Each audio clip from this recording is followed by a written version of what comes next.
ಶ್ರೀಕೃಷ್ಣಾಯ ನಮಃ.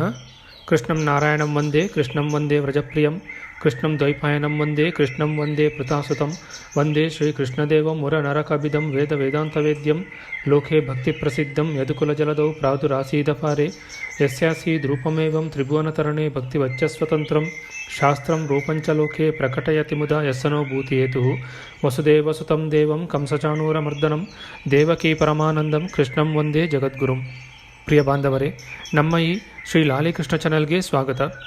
ಇಂದಿನ ವಿಡಿಯೋದಲ್ಲಿ ನಾವು ಶ್ರೀಮದ್ ಭಾಗವತ ಮಹಾಪುರಾಣದ 11ನೆಯ ಸ್ಕಂದದ 3ನೆಯ ಅಧ್ಯಾಯವಾದ ಮಾಯೆಯಿಂದ ಪಾರಾಗುವ ಉಪಾಯ, ಬ್ರಹ್ಮ ಹಾಗೂ ಕರ್ಮಯೋಗದ ನಿರೂಪಣೆಯ ವಿಚಾರ ಮಾಡೋಣ. ಶ್ರೀಕೃಷ್ಣಾಯ ನಮಃ. ರಾಜ ನಿಮಿಯು ಕೇಳಿದನು, ಭಗವನ್ ಸರ್ವಶಕ್ತಿ ಸಂಪನ್ನ ಪರಮಕಾರಣ ಭಗವಾನ್ ವಿಷ್ಣುವಿನ ಮಾಯೆಯು ಬ್ರಹ್ಮದೇವರಿಂದ ಹಿಡಿದು ಸಮಸ್ತ ಜೀವಿಗಳನ್ನು ಮೋಹಿಸುತ್ತದೆ. ಅದರ ನಿಜರೂಪವನ್ನು ಯಾರೂ ತಿಳಿಯಲಾರರು. ನಾನು ಪ್ರಭುವಿನ ಮಾಯೆಯ ಸ್ವರೂಪವನ್ನು ತಿಳಿಯಬಯಸುತ್ತೇನೆ. ಕೃಪೆದೋರಿ ನನಗೆ ತಿಳಿಸುವವರಾಗಿರಿ. ಈ ಮನುಷ್ಯನು ಪ್ರಪಂಚದ ತ್ರಿತಾಪಗಳಿಂದ ಬೇಯುತ್ತಿದ್ದಾನೆ.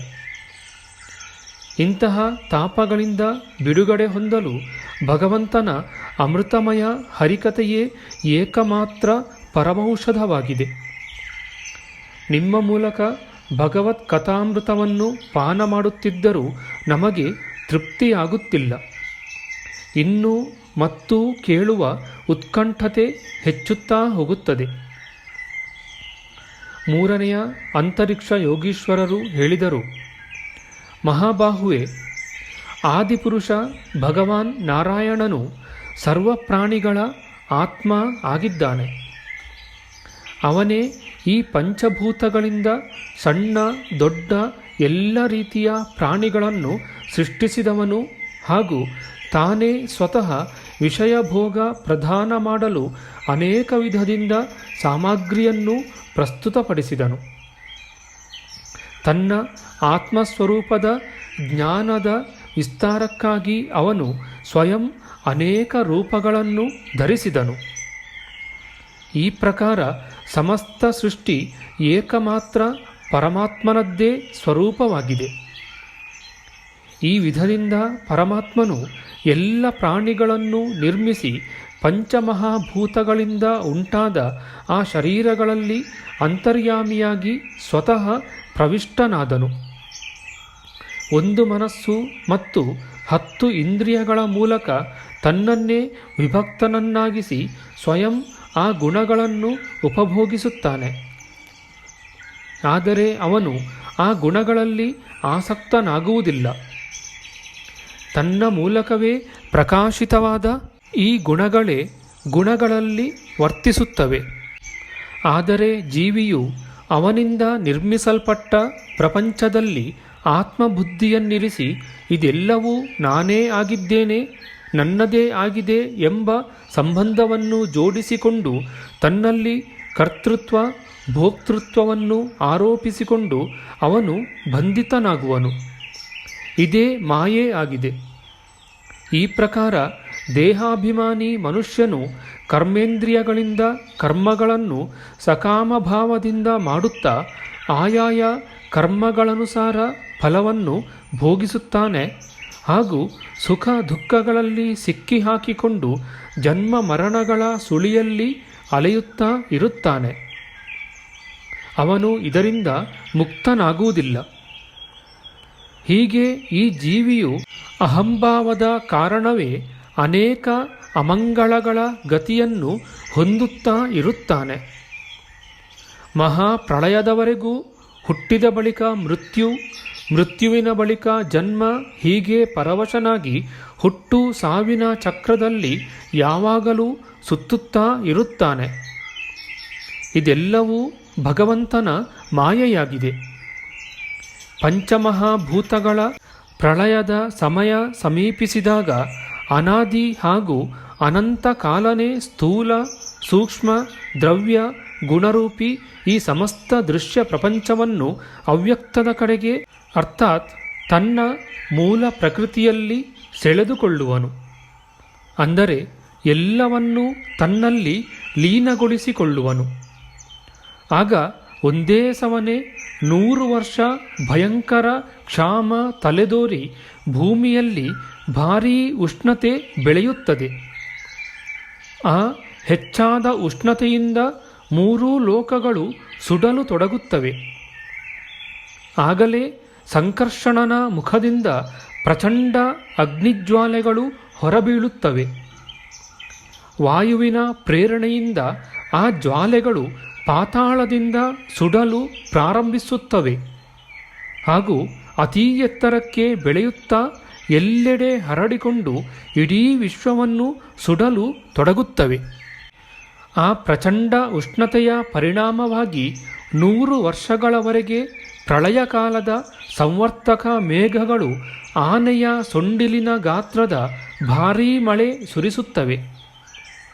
ಆಗ ಈ ವಿರಾಟ್ ವಿಶ್ವವು ನೀರಿನಲ್ಲಿ ಮುಳುಗಿ ಹೋಗುತ್ತದೆ. ಎಲೈ ರಾಜನೇ, ಉರವಲು ಮುಗಿದಾಗ ಅಗ್ನಿಯು ತನ್ನ ಅವ್ಯಕ್ತ ಸ್ವರೂಪದಲ್ಲಿ ಲೀನವಾಗುವಂತೆ ಈ ವಿರಾಟ್ ಸ್ವರೂಪವುಳ್ಳ ಪರಮಾತ್ಮನು ತನ್ನ ವಿರಾಟ್ ಶರೀರವನ್ನು ತ್ಯಜಿಸಿ ತನ್ನ ಅವ್ಯಕ್ತ ಸ್ವರೂಪದಲ್ಲಿ ಇರುತ್ತಾನೆ. ಆ ಪ್ರಳಯ ಕಾಲದಲ್ಲಿ ಪೃಥ್ವಿಯ ಗಂಧ ತನ್ಮಾತ್ರೆಯನ್ನು ವಾಯುವು ಸೆಳೆದುಕೊಂಡಾಗ ಪೃಥ್ವಿಯು ನೀರಿನಲ್ಲಿ ಮುಳುಗಿ ಹೋಗುತ್ತದೆ.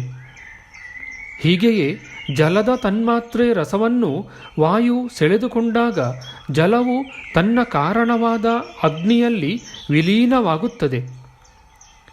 ಅಂಧಕಾರದ ಮೂಲಕ ಅಗ್ನಿಯ ರೂಪ ತನ್ಮಾತ್ರೆಯನ್ನು ಹೀರಿಕೊಂಡಾಗ ಜ್ಯೋತಿ ತತ್ವವು ವಾಯುವಿನಲ್ಲಿ ವಿಲೀನವಾಗಿ ಹೋಗುತ್ತದೆ.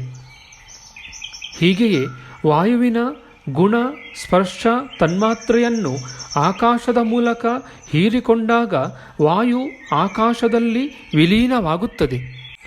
ಕಾಲಸ್ವರೂಪಿಯಾದ ಈಶ್ವರನು ಆಕಾಶದ ಗುಣ ಶಬ್ದ ತನ್ಮಾತ್ರೆಯನ್ನು ಹೀರಿಕೊಂಡಾಗ ಆಕಾಶವು ಅಹಂಕಾರ ತತ್ವದಲ್ಲಿ ಲಯವಾಗುತ್ತದೆ. ಜೊತೆಗೆ ಇಂದ್ರಿಯಗಳು, ಮನ, ಬುದ್ಧಿಗಳು ಇವೆಲ್ಲವೂ ತಮ್ಮ ತಮ್ಮ ಅಧಿಷ್ಠಾತೃ ದೇವತೆಗಳೊಂದಿಗೆ ಅಹಂಕಾರದಲ್ಲಿ ಲೀನವಾಗುತ್ತವೆ. ಮತ್ತೆ ಅಹಂಕಾರವು ಮೂಲಸ್ವರೂಪ ಮಹತ್ತತ್ವದಲ್ಲಿ ಲೀನವಾಗಿ ಹೋಗುತ್ತದೆ. ಈ ವಿಧದಿಂದ ಭಗವಂತನೇ ತ್ರಿಗುಣಮಯಿ ಮಾಯೆಯ ಮೂಲಕ ಈ ಸೃಷ್ಟಿಯ ಉತ್ಪತ್ತಿ, ಸ್ಥಿತಿ, ಸಂಹಾರ ಮಾಡುತ್ತಾ ಇರುತ್ತಾನೆ. ಇದನ್ನು ನಾನು ವರ್ಣಿಸಿದೆ. ಈಗ ನೀನು ಏನನ್ನು ಕೇಳಲು ಬಯಸುವೆ? ರಾಜ ನಿಮಿಯು ಹೇಳಿದನು, ಓ ಮಹರ್ಷಿಗಳೇ, ತಮ್ಮ ಮನವನ್ನು ವಶಪಡಿಸಿಕೊಂಡಿರದ ಜನರಿಗೆ ಭಗವಂತನ ಮಾಯೆಯನ್ನು ದಾಟುವುದು ತುಂಬ ಕಠಿಣವಾಗಿದೆ. ಆದ್ದರಿಂದ ಸಾಮಾನ್ಯ ಜನರೂ ಕೂಡ ಆಯಾಸವಿಲ್ಲದೆ ಈ ಮಾಯೆಯನ್ನು ದಾಟಬಲ್ಲಂತಹ ಯಾವುದಾದರೂ ಸರಳ ಉಪಾಯವನ್ನು ತಾವು ತಿಳಿಸಿರಿ. ಈಗ 4ನೆಯವರಾದ ಶ್ರೀ ಪ್ರಬುದ್ಧ ಯೋಗೀಶ್ವರರು ಹೇಳುತ್ತಾರೆ, ಜನರು ಕಾಮನೆಗಳಿಂದ ಬಂಧಿತರಾಗಿ ಅನೇಕ ಪ್ರಕಾರದ ಕರ್ಮಗಳನ್ನು ಮಾಡುತ್ತಾ ಇದರಿಂದ ತಮ್ಮ ಕಷ್ಟಗಳು ಇಲ್ಲವಾಗುವವು ಹಾಗೂ ಸುಖಿಯಾಗುವೆವು ಎಂದು ಯೋಚಿಸುತ್ತಾರೆ. ಆದರೆ ಅದರ ಪರಿಣಾಮ ವಿಪರೀತವೇ ಆಗುತ್ತದೆ. ಈ ಪ್ರಕಾರ ಜನರು ಕಾಮ್ಯ ಪ್ರವೃತ್ತಿಯಲ್ಲಿ ಸಿಕ್ಕಿಕೊಂಡಿರುವರು. ಅವರ ಆ ಕರ್ಮಗಳ ವಿಪರೀತ ಪರಿಣಾಮವನ್ನು ನೋಡಿ ವಿಚಾರ ಕುಶಲರಾದವರು ಕಾಮ್ಯ ಕರ್ಮಗಳಿಂದ ನಿವೃತ್ತರಾಗಬೇಕು. ಧನವು ನಿತ್ಯವೂ ದುಃಖ ಕೊಡುವಂತಹುದು, ಅನೇಕ ಕಷ್ಟಗಳಿಂದ ಕೂಡಿದೆ. ಅದನ್ನು ಗಳಿಸಲು ಅನೇಕ ಕಷ್ಟಗಳು ಇದ್ದೇ ಇವೆ. ದೊರಕಿದರೂ ಪಡೆದವರ ಮೃತ್ಯುವಿನ ಕಾರಣವೂ ಆಗುತ್ತದೆ. ಹೀಗೆಯೇ ಮನೆ, ಮಕ್ಕಳು, ನೆಂಟರು, ಪಶು, ಧನ ಮುಂತಾದವುಗಳು ಕೂಡ ಅನಿತ್ಯ ಮತ್ತು ನಾಶವುಳ್ಳದ್ದಾಗಿದೆ. ಇಂತಹ ನಾಶವುಳ್ಳ ಪದಾರ್ಥಗಳಿಂದ ಶಾಶ್ವತವಾದ ಶಾಂತಿಯು ಹೇಗೆ ದೊರೆಯಬಲ್ಲದು? ಇದೇ ಪ್ರಕಾರ ಈ ಸಕಾಮ ಅನುಷ್ಠಾನಗಳಿಂದ ಪಡೆದುಕೊಂಡ ಸ್ವರ್ಗಾದಿಗಳೂ ಅನಿತ್ಯ, ನಾಶವುಳ್ಳದ್ದಾಗಿವೆ ಎಂದೇ ತಿಳಿಯಬೇಕು. ಏಕೆಂದರೆ ಇಲ್ಲಿಯ ರಾಜರಲ್ಲಿ ಬೇರೆ ರಾಜರ ಕುರಿತು ಇರುವ ಮತ್ಸರದಂತೆ ಅಲ್ಲಿಯೂ ಕೂಡ ಪರಸ್ಪರ ಸ್ಪರ್ಧೆಯ ಭಾವನೆ, ಈರ್ಷಾ ದ್ವೇಷದ ಭಾವ ಇರುತ್ತದೆ. ಆದ್ದರಿಂದ ಇಂತಹ ರಾಗ ದ್ವೇಷದ ವಾತಾವರಣದಲ್ಲಿ ಸುಖ ಶಾಂತಿ ಹೇಗೆ ಸಿಗಬಲ್ಲದು? ಆದ್ದರಿಂದ ಸರ್ವೋತ್ತಮ ಶ್ರೇಯೋಪ್ರಾಪ್ತಿಯ ಜಿಜ್ಞಾಸುವು ಶಬ್ದಬ್ರಹ್ಮನಲ್ಲಿ ಅಂದರೆ ವೇದಾದಿಗಳಲ್ಲಿ ನಿಷ್ಣಾತನಾಗಿದ್ದು ಪರಬ್ರಹ್ಮ ಪರಮಾತ್ಮನಲ್ಲೇ ಶಾಂತಿಯ ಆಶ್ರಯ ಪಡೆದಂತಹ ಸದ್ಗುರುವನ್ನು ಶರಣು ಹೋಗಬೇಕು. ಆ ಸದ್ಗುರುವು ತನ್ನ ಪ್ರಿಯ ಆತ್ಮ ಇಷ್ಟದೈವವೆಂದು ತಿಳಿಯಬೇಕು. ಅವರ ಬಳಿಯಲ್ಲಿದ್ದು ಭಾಗವತ ಧರ್ಮದ ಉಪದೇಶವನ್ನು ಪಡೆಯಬೇಕು. ನಮ್ಮ ಪ್ರತಿಯೊಂದು ಕ್ರಿಯೆಯ ಮೂಲಕ ನಿಷ್ಕಪಟ ಭಾವದಿಂದ ಸರಳ ಬುದ್ಧಿಯಿಂದ ಅವರ ಸೇವೆ ಮಾಡಬೇಕು. ಹೀಗೆ ಮಾಡುವುದರಿಂದ ಭಗವಂತನು ಬಹಳ ಬೇಗ ಒಲಿಯುವನು. ಭಗವಂತನು ಕೃಪಾಮೂರ್ತಿಯಾಗಿದ್ದಾನೆ. ಭಕ್ತರ ಮೇಲೆ ಕೃಪೆದೋರಲು ಸಂದರ್ಭ ನೋಡುತ್ತಿರುತ್ತಾನೆ.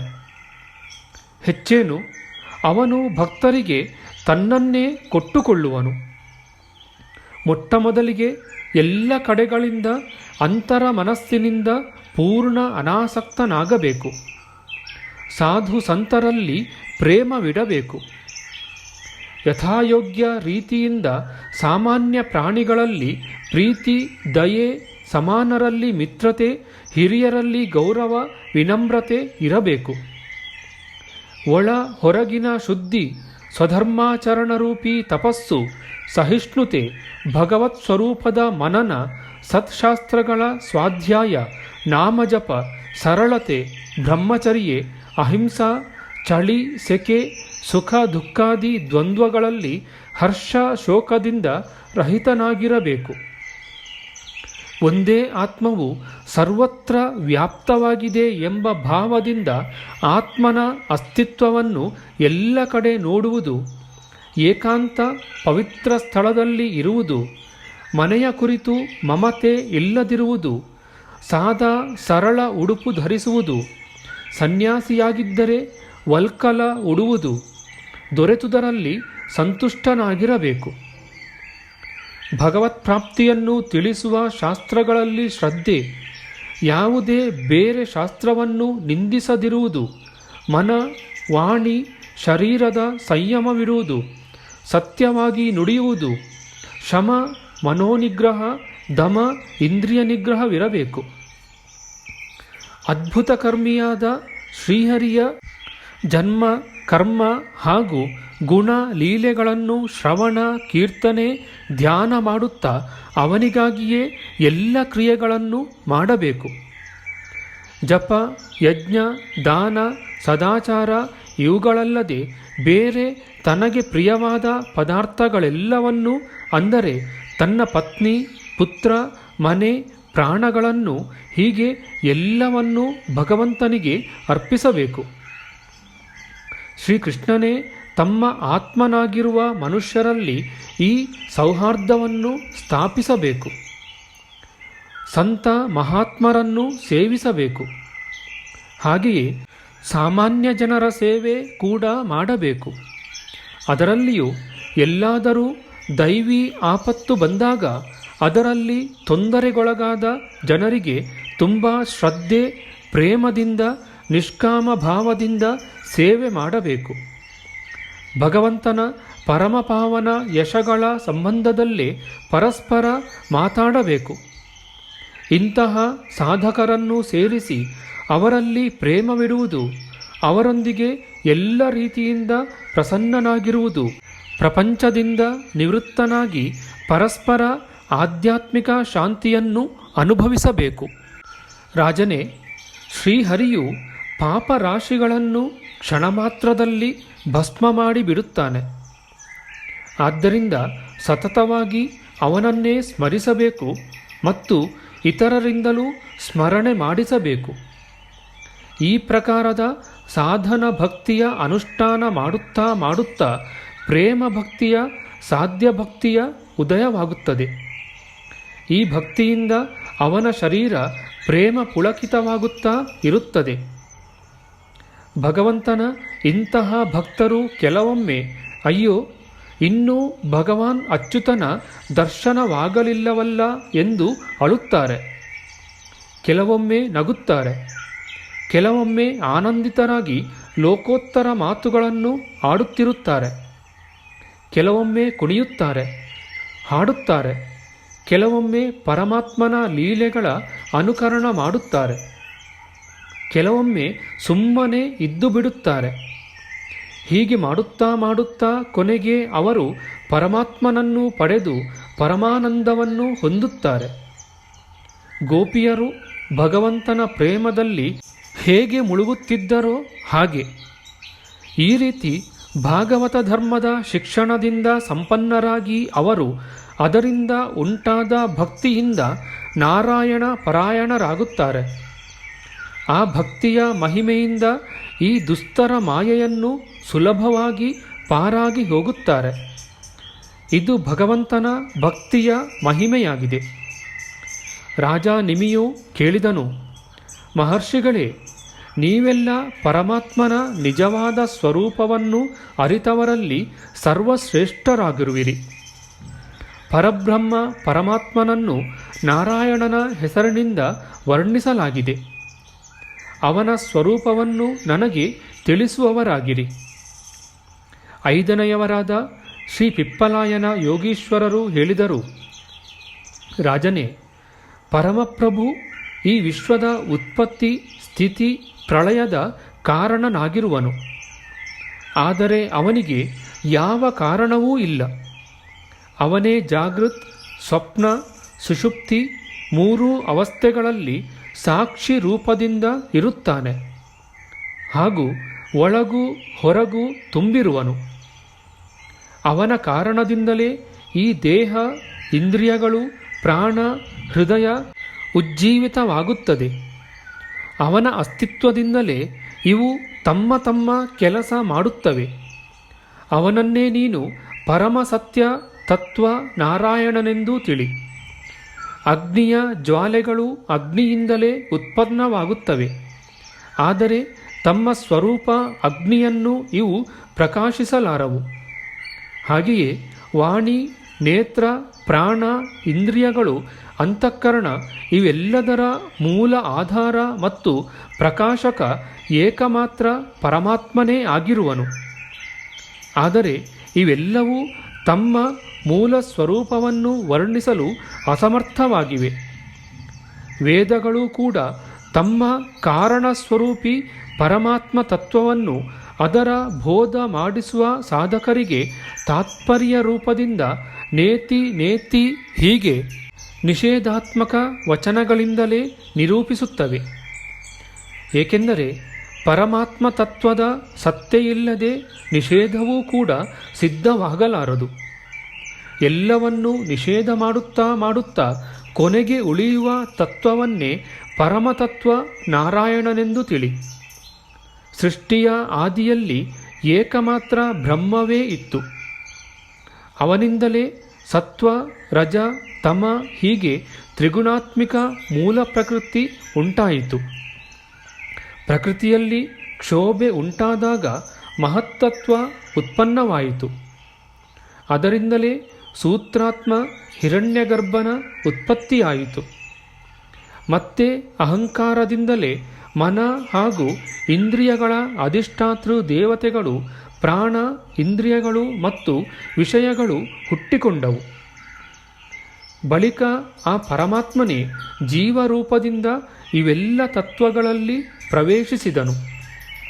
ಈ ಪ್ರಕಾರ ಅವೆಲ್ಲ ರೂಪದಲ್ಲಿ ಏಕಮಾತ್ರ ಆ ಅನಂತ ಶಕ್ತಿ ಸ್ವರೂಪ ಪರಬ್ರಹ್ಮ ಪರಮಾತ್ಮನೇ ಪ್ರಕಾಶಿತನಾಗುತ್ತಿರುವನು. ಹೀಗೆ ಸತ್ ಅಸತ್ ಅರ್ಥಾತ್ ಕಾರ್ಯ ಕಾರಣವೆರಡರಲ್ಲಿಯೂ ಏಕಮಾತ್ರ ಬ್ರಹ್ಮನೇ ಇರುವನು. ಇದರಿಂದ ಆಚೆ ಇರುವವನು ಆ ಬ್ರಹ್ಮನೇ ಆಗಿರುವನು. ಆ ಪರಬ್ರಹ್ಮಸ್ವರೂಪಿ ಆತ್ಮನು ಹುಟ್ಟುವುದಿಲ್ಲ, ಸಾಯುವುದಿಲ್ಲ, ವೃದ್ಧಿಯನ್ನು ಹೊಂದುವುದಿಲ್ಲ. ಇದೇ ಪ್ರಕಾರ ಅವನು ಕ್ಷೀಣನೂ ಆಗುವುದಿಲ್ಲ. ಅರ್ಥಾತ್ ಆತ್ಮನು ಷಡ್ಭಾವ ವಿಕಾರಗಳಿಂದ ರಹಿತನಾಗಿರುವನು. ಪರಿವರ್ತನಶೀಲ ಎಲ್ಲ ವಸ್ತುಗಳ ಭೂತ, ಭವಿಷ್ಯ, ವರ್ತಮಾನ ಎಲ್ಲ ಅವಸ್ಥೆಗಳನ್ನು ಆತ್ಮನು ತಿಳಿಯುವವನಾಗಿದ್ದು ಸರ್ವವ್ಯಾಪಿಯೂ ಅವಿನಾಶಿಯೂ ಜ್ಞಾನ ಸ್ವರೂಪನೂ ಆಗಿರುವನು. ಪ್ರಾಣವಾದರೂ ಒಂದೇಯಾಗಿದ್ದು ಸ್ಥಾನ ಭೇದದಿಂದ ಅದರ ಅನೇಕ ಹೆಸರುಗಳಾಗುವಂತೆ ಒಂದೇ ಜ್ಞಾನವು ಇಂದ್ರಿಯಗಳ ಭೇದದ ಕಾರಣದಿಂದ ಬೇರೆ ಬೇರೆ ಹೆಸರುಗಳಿಂದ ತಿಳಿಯಲಾಗುತ್ತದೆ. ಅರ್ಥಾತ್ ಇಂದ್ರಿಯಗಳ ಭೇದದಿಂದ ನೋಡುವುದು, ಕೇಳುವುದು ಮುಂತಾದ ಕ್ರಿಯೆಗಳ ಹೆಸರು ಬೇರೆ ಬೇರೆಯಾಗುತ್ತವೆ. ಹಾಗೆಯೇ ಒಂದೇ ಆತ್ಮನ ಸತ್ತೆಯನ್ನು ವಿವಿಧ ರೀತಿಯಿಂದ ತಿಳಿಯಲ್ಪಡುತ್ತದೆ. ಅಂಡಜ, ಜರಾಯುಜ, ಉದ್ಭಿಜ್ಜ, ಸ್ವೇದಜ ಈ 4 ಪ್ರಕಾರದ ಜೀವಿಗಳಿವೆ. ಎಲ್ಲ ಜೀವಿಗಳಲ್ಲಿ ಪ್ರಾಣವು ಅವುಗಳ ಜೊತೆಗೆ ಹೋಗುತ್ತದೆ. ಜೀವಿಯು ಪ್ರಗಾಢ ನಿದ್ದೆಯಲ್ಲಿ ಮಲಗಿದ್ದಾಗ ಇಂದ್ರಿಯಗಳ ಸಹಿತ ಅಹಂಕಾರವು ನಿಶ್ಚೇಷ್ಟಿತವಾಗುತ್ತದೆ. ಆದರೆ ಸಾಕ್ಷಿ ರೂಪದಿಂದ ಆತ್ಮನು ನಿರ್ವಿಕಾರನಾಗಿ ಸ್ಥಿರವಾಗಿರುತ್ತಾನೆ. ಆ ಆತ್ಮನ ಸತ್ತೆಯಿಂದಲೇ ಮಲಗಿ ಎದ್ದ ಬಳಿಕ ನಾನು ಗಾಢವಾದ ನಿದ್ದೆಯಲ್ಲಿ ಮಲಗಿದ್ದೆ ಎಂಬ ಸ್ಮೃತಿ ಇರುತ್ತದೆ. ಈ ಸ್ಮೃತಿಯೇ ಸುಷುಪ್ತಾವಸ್ಥೆಯಲ್ಲಿ ಆತ್ಮನು ಇರುವುದನ್ನು ಸಿದ್ಧಪಡಿಸುತ್ತದೆ. ಭಗವಾನ್ ಕಮಲನಾಭನ ಚರಣಗಳಲ್ಲಿ ತೀವ್ರವಾದ ಭಕ್ತಿಯನ್ನಿರಿಸಿದಾಗ ಆ ಭಕ್ತಿಯೇ ಗುಣ ಕರ್ಮಗಳಿಂದ ಉತ್ಪನ್ನವಾದ ಚಿತ್ತದ ಎಲ್ಲ ರೀತಿಯ ಮಲ, ವಿಕ್ಷೇಪ, ಆವರಣ ದೋಷಗಳನ್ನು ತೊಳೆದು ಬಿಡುತ್ತದೆ. ಈ ವಿಧವಾಗಿ ಚಿತ್ತಶುದ್ಧಿಯಾದ ಬಳಿಕ ಆತ್ಮತತ್ವದ ಸಾಕ್ಷಾತ್ಕಾರವು ತಾನಾಗಿ ಆಗುತ್ತದೆ. ರಾಜ ನಿಮಿಯು ಪ್ರಶ್ನಿಸಿದನು, ಯೋಗೀಶ್ವರರೇ, ಯಾವುದರ ಆಚರಣೆಯಿಂದ ಮನುಷ್ಯನು ಪರಮ ನೈಷ್ಕರ್ಮ್ಯ ಸಿದ್ಧಿಯನ್ನು ಪಡೆದುಕೊಳ್ಳುವನೋ, ತನ್ನ ಎಲ್ಲ ಪ್ರಕಾರದ ಕರ್ಮಗಳನ್ನು ಬೇಗನೆ ತೊಳೆದು ಬಿಡುತ್ತಾನೋ, ಅರ್ಥಾತ್ ಯಾವ ಕರ್ಮಯೋಗದ ಆಚರಣೆಯಿಂದ ಮನುಷ್ಯನು ಕರ್ಮಬಂಧನದಿಂದ ಮುಕ್ತನಾಗಿ ಪರಮಶಾಂತಿಯನ್ನು ಪಡೆಯುವನೋ ಅಂತಹ ಕರ್ಮಯೋಗವನ್ನು ಈಗ ನನಗೆ ವರ್ಣಿಸಿ ಹೇಳಿರಿ. ಒಮ್ಮೆ ಇದೇ ಪ್ರಶ್ನೆಯನ್ನು ನಾನು ನನ್ನ ತಂದೆಯವರ ಮುಂದೆ ಬ್ರಹ್ಮಮಾನಸ ಪುತ್ರರಾದ ಸನಕಾದಿ ಋಷಿಗಳಲ್ಲಿ ಮಾಡಿದ್ದೆ. ಆದರೆ ಅವರು ಸರ್ವಜ್ಞರಾಗಿದ್ದರೂ ನನ್ನ ಪ್ರಶ್ನೆಗೆ ಉತ್ತರಿಸಲಿಲ್ಲ. ಇದರ ಕಾರಣವೇನಿತ್ತು? ದಯಮಾಡಿ ನನಗೆ ತಿಳಿಸಿರಿ. ಈಗ 6ನೆಯವರಾದ ಆವಿರ್ಹೋತ್ರ ಯೋಗೀಶ್ವರರು ಹೇಳುತ್ತಾರೆ, ಕರ್ಮ ಅಂದರೆ ಶಾಸ್ತ್ರವಿಹಿತ ಕರ್ಮ, ಅಕರ್ಮ ಅಂದರೆ ನಿಷಿದ್ಧ ಕರ್ಮ, ವಿಕರ್ಮ ಅಂದರೆ ವಿಹಿತ ಕರ್ಮದ ಉಲ್ಲಂಘನೆ. ಈ 3ರ ವಿಧಾನ ವೇದಗಳ ಮೂಲಕ ಮಾಡಲಾಗಿದೆ, ಜನರಿಂದಲ್ಲ. ವೇದಗಳು ಪರಮಾತ್ಮನ ಸ್ವರೂಪವಾಗಿದೆ. ಆದರೆ ವೇದವಾಣಿಯಲ್ಲಿ ವಿದ್ವಾಂಸರು ಮೋಹಿತರಾಗುತ್ತಾರೆ. ಏಕೆಂದರೆ ವೇದದ ವಾಣಿ ಪರೋಕ್ಷವಾದಾತ್ಮಕವಾಗಿದೆ. ಶಬ್ದಾರ್ಥ ಬೇರೆಯಾಗಿದ್ದು ತಾತ್ಪರ್ಯ ಬೇರೆಯಾಗಿರುವುದನ್ನು ಪರೋಕ್ಷವಾದ ಎಂದು ಹೇಳುತ್ತಾರೆ. ರೋಗ ನಿವೃತ್ತಿಗಾಗಿ ಔಷಧಿಯನ್ನು ಮಿಠಾಯಿಯೊಳಗಿಟ್ಟು ತಿನ್ನಿಸುವಂತೆ ಆ ಕರ್ಮಗಳ ಮೂಲಕ ಕರ್ಮಬಂಧನದಿಂದ ಮುಕ್ತರಾಗಲಿ ಎಂದು ವೇದಗಳು ಅಜ್ಞಾನಿಗಳನ್ನು ಅನುಶಾಸಿತವಾಗಿಸಲು ಕರ್ಮಗಳ ವಿಧಾನ ಮಾಡುತ್ತವೆ. ಸಕಾಮ ಕರ್ಮಗಳ ಅನುಷ್ಠಾನದಲ್ಲಿ ಆಸ್ಥೆ ಇರುವವರು ಫಲಾಕಾಂಕ್ಷೆಯಿಂದ ಯಜ್ಞಾದಿ ಅನುಷ್ಠಾನ ಮಾಡುತ್ತಾರೆ. ಇದರ ಫಲವಾಗಿ ಸ್ವರ್ಗಾದಿ ಲೋಕಗಳ ಪ್ರಾಪ್ತಿಯೂ ಆಗುತ್ತದೆ. ಅದರಿಂದ ಅವರಿಗೆ ವೇದವಾಣಿಯಲ್ಲಿ ಆಸ್ಥೆ ದೃಢವಾಗುತ್ತದೆ. ಹೀಗೆ ಮಾಡುತ್ತಾ ಭಗವತ್ ಕೃಪೆಯಿಂದ ಎಂದಾದರೂ ಅವರಿಗೆ ಪರಮಾತ್ಮ ತತ್ವದ ಜಿಜ್ಞಾಸೆಯೂ ಕೂಡ ಉಂಟಾದರೆ ಅವರು ಸಾರ್ಥಕರಾಗುತ್ತಾರೆ. ಸ್ವತಃ ಅಜ್ಞಾನಿಯಾಗಿದ್ದು ಅಜಿತೇಂದ್ರಿಯನಾಗಿದ್ದು ವೇದ ವಿಹಿತ ಕರ್ಮಗಳನ್ನು ಆಚರಿಸದವನು ವಿಹಿತ ಕರ್ಮಗಳ ಉಲ್ಲಂಘನೆಯಿಂದ ಪಾಪಕ್ಕೆ ಭಾಗಿಯಾಗುತ್ತಾನೆ. ತತ್ಫಲವಾಗಿ ಸತ್ತ ಬಳಿಕ ಮೃತ್ಯುವನ್ನೇ ಪಡೆಯುತ್ತಾರೆ. ಅರ್ಥಾತ್ ಜನ್ಮ ಮರಣದ ಚಕ್ರದಲ್ಲಿ ಬಿದ್ದಿರುತ್ತಾನೆ, ಮುಕ್ತನಾಗುವುದಿಲ್ಲ. ವೇದವಿಹಿತ ಕರ್ಮಗಳನ್ನು ಮಾಡುತ್ತಾ ಭಗವಂತನಿಗೆ ಅರ್ಪಿಸುತ್ತಾ ಅನಾಸಕ್ತ ಭಾವದಿಂದ ಕರ್ಮ ಮಾಡುವ ವ್ಯಕ್ತಿಯು ನೈಷ್ಕರ್ಮ್ಯರೂಪಿ ಪರಮಸಿದ್ಧಿಯನ್ನು ಪಡೆದುಕೊಳ್ಳುತ್ತಾನೆ. ವೇದಗಳಲ್ಲಿ ಸ್ವರ್ಗಾದಿರೂಪಿ ಫಲದ ವರ್ಣನೆಯೂ ಇದೆ. ಅದರ ತಾತ್ಪರ್ಯ ಫಲದ ಸತ್ಯತೆಯಲ್ಲಿರದೆ ವೈದಿಕ ಕರ್ಮಗಳಲ್ಲಿ ಅಭಿರುಚಿ ಉಂಟಾಗಿಸಲೆಂದೇ ಆಗಿದೆ. ರಾಜನೇ, ಯಾರು ಪರಬ್ರಹ್ಮ ಸ್ವರೂಪಿ ಆತ್ಮನ ವಿಷಯದಲ್ಲಿರುವ ಅಜ್ಞಾನದ ಗ್ರಂಥಿಯನ್ನು ಪೂರ್ಣವಾಗಿ ಕತ್ತರಿಸಲು ಬಯಸುತ್ತಾನೋ ಅವನು ವೈದಿಕ ಹಾಗೂ ಆಗಮ ಎರಡೂ ಪದ್ಧತಿಯಿಂದ ಭಗವಂತನ ಆರಾಧನೆ ಮಾಡಬೇಕು. ಮೊದಲಿಗೆ ಸೇವಾದಿಗಳ ಮೂಲಕ ಗುರುಗಳಿಂದ ದೀಕ್ಷೆಯನ್ನು ಪಡೆದು ಮತ್ತೆ ಅವರಿಂದ ಉಪಾಸನಾ ವಿಧಿಯನ್ನು ಕಲಿಯಬೇಕು. ನಮಗೆ ಪ್ರಿಯವಾದ ಇಷ್ಟವಾದ ಭಗವಂತನ ಮೂರ್ತಿಯ ಮೂಲಕ ಭಗವಾನ್ ಪುರುಷೋತ್ತಮನನ್ನು ಪೂಜಿಸಬೇಕು. ಸ್ನಾನಾದಿಗಳಿಂದ ಶರೀರವನ್ನು ಮತ್ತು ಸಂತೋಷಾದಿಗಳಿಂದ ಅಂತಃಕರಣವನ್ನು ಶುದ್ಧ ಮಾಡಬೇಕು. ಇದಾದ ಬಳಿಕ ಭಗವಂತನ ಮೂರ್ತಿಯ ಮುಂದೆ ಕುಳಿತುಕೊಂಡು ಪ್ರಾಣಾಯಾಮಾದಿಗಳಿಂದ ಭೂತಶುದ್ಧಿ ನಾಡೀಶೋಧನ ಮಾಡಬೇಕು. ಅನಂತರ ವಿಧಿಪೂರ್ವಕ ಮಂತ್ರ ದೇವತೆ ಇವುಗಳ ನ್ಯಾಸದಿಂದ ಶರೀರ ರಕ್ಷೆಯನ್ನು ಮಾಡಿಕೊಂಡು ಭಗವಂತನನ್ನು ಪೂಜಿಸಬೇಕು. ಮೊದಲಿಗೆ ಭಗವಂತನನ್ನು ಹೃದಯದಲ್ಲಿ ಧ್ಯಾನಿಸಿ ಮತ್ತೆ ಆರ್ಚಾ ವಿಗ್ರಹದಲ್ಲಿ ಆವಾಹಿಸಬೇಕು. ಸಮಯಕ್ಕನುಸಾರ ಲಭ್ಯವಾದ ಎಲ್ಲ ಸಾಮಗ್ರಿಗಳನ್ನು ಶುದ್ಧ ಹಾಗೂ ಪವಿತ್ರಗೊಳಿಸಿ ನೆಲವನ್ನು ತೊಳೆದು ಸ್ವತಃ ಸ್ನಾನಾದಿಗಳಿಂದ ಶುದ್ಧನಾಗಿ ಪೂಜಿಸುವ ಭಗವಂತನ ಮೂರ್ತಿ ಪ್ರತಿಮೆಯನ್ನೂ ಕೂಡ ಮೊದಲೇ ಸಿದ್ಧವಾಗಿಡಬೇಕು. ಎಲ್ಲ ವಸ್ತುಗಳನ್ನು ಮೊದಲೇ ಸಿದ್ಧಪಡಿಸಿ ಆಸನವನ್ನು ಶುದ್ಧ ಮಾಡಬೇಕು. ಪಾದ್ಯ, ಅರ್ಘ್ಯ, ಧೂಪ, ದೀಪ, ನೈವೇದ್ಯ ಮುಂತಾದುವನ್ನು ಮುಂದುಗಡೆ ಸಿದ್ಧಪಡಿಸಬೇಕು. ಮತ್ತೆ ಹೃದಯಾದಿನ್ಯಾಸ, ಅಂಗನ್ಯಾಸ, ಕರನ್ಯಾಸ ಮಾಡಿ ಮೂಲಮಂತ್ರದಿಂದ ಭಗವಂತನನ್ನು ಪೂಜಿಸಬೇಕು.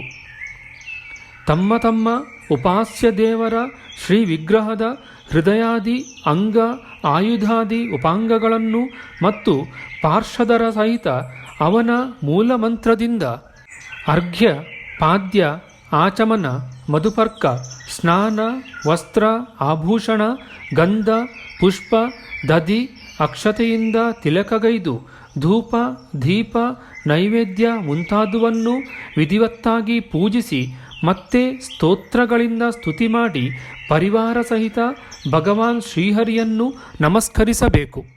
ನಾಕ್ಷತೈರರ್ಚಯೇದ್ವಿಷ್ಣುಂ ನಕೇತಕ್ಯ ಮಹೇಶ್ವರಂ ಎಂಬ ಮಾತಿನಂತೆ ಭಗವಾನ್ ವಿಷ್ಣುವಿನ ಪೂಜೆಯಲ್ಲಿ ಅಕ್ಷತೆಗಳ ಪ್ರಯೋಗ ಕೇವಲ ತಿಲಕಾಲಂಕಾರದಲ್ಲಿ ಮಾತ್ರ ಮಾಡಬೇಕು.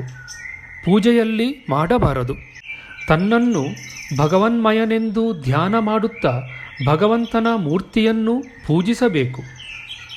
ಪುಷ್ಪ ಪ್ರಸಾದವನ್ನು ತನ್ನ ತಲೆಯಲ್ಲಿ ಧರಿಸಿ ಆದರದಿಂದ ಭಗವದ್ವಿಗ್ರಹವನ್ನು ಅದರ ಸ್ಥಾನವಾದ ಸಿಂಹಾಸನದಲ್ಲಿ ಸ್ಥಾಪಿಸಿ ಪೂಜೆಯನ್ನು ಮುಗಿಸಬೇಕು. ಈ ಪ್ರಕಾರ ಅಗ್ನಿ, ಸೂರ್ಯ, ಜಲ, ಅತಿಥಿ ಮತ್ತು ತನ್ನ ಹೃದಯದಲ್ಲಿ ಆತ್ಮರೂಪದಿಂದ ಶ್ರೀಹರಿಯ ಪೂಜೆ ಮಾಡುವವನು ಬೇಗನೆ ಮುಕ್ತನಾಗಿ ಹೋಗುತ್ತಾನೆ. ಇತಿ ಶ್ರೀಮದ್ಭಾಗವತೆ ಮಹಾಪುರಾಣೆ ಪಾರಮಹಂಸ್ಯಾಂ ಸಂಹಿತಾಯಾಂ ಏಕಾದಶಸ್ಕಂದೆ ತೃತೀಯೋಧ್ಯಾಯ. ನಮ್ಮ ಮುಂದಿನ ವಿಡಿಯೋದಲ್ಲಿ ನಾವು ಶ್ರೀಮದ್ಭಾಗವತ ಮಹಾಪುರಾಣದ 11ನೆಯ ಸ್ಕಂದದ 4ನೆಯ ಅಧ್ಯಾಯವಾದ ಭಗವಂತನ ಅವತಾರಗಳ ವರ್ಣನೆಯ ವಿಚಾರ ಮಾಡೋಣ. ಆಧ್ಯಾತ್ಮಿಕ ಚರ್ಚೆ ಮತ್ತು ವಿಚಾರ ವಿನಿಮಯಕ್ಕಾಗಿ ಶುರು ಮಾಡಿದ ಈ ಚಾನಲ್ನಲ್ಲಿ ನಾವು ಅಪ್ಲೋಡ್ ಮಾಡುವ ಎಲ್ಲ ವಿಡಿಯೋಗಳನ್ನು ಸಂಪೂರ್ಣವಾಗಿ ನೋಡಿ ನಿಮ್ಮ ಸಲಹೆಗಳನ್ನು ಕಮೆಂಟ್ ಬಾಕ್ಸ್ನಲ್ಲಿ ಬರೆಯಿರಿ. ದಯವಿಟ್ಟು ಈ ಚಾನಲ್ಗೆ ಸಬ್ಸ್ಕ್ರೈಬ್ ಮಾಡಿ ಹಾಗೂ ಬೆಲ್ ಬಟನನ್ನು ಒತ್ತಿ ನಾವು ಹಾಕುವ ಎಲ್ಲ ವಿಡಿಯೋಗಳನ್ನು ನೋಡಿ ಪ್ರೋತ್ಸಾಹಿಸಿ.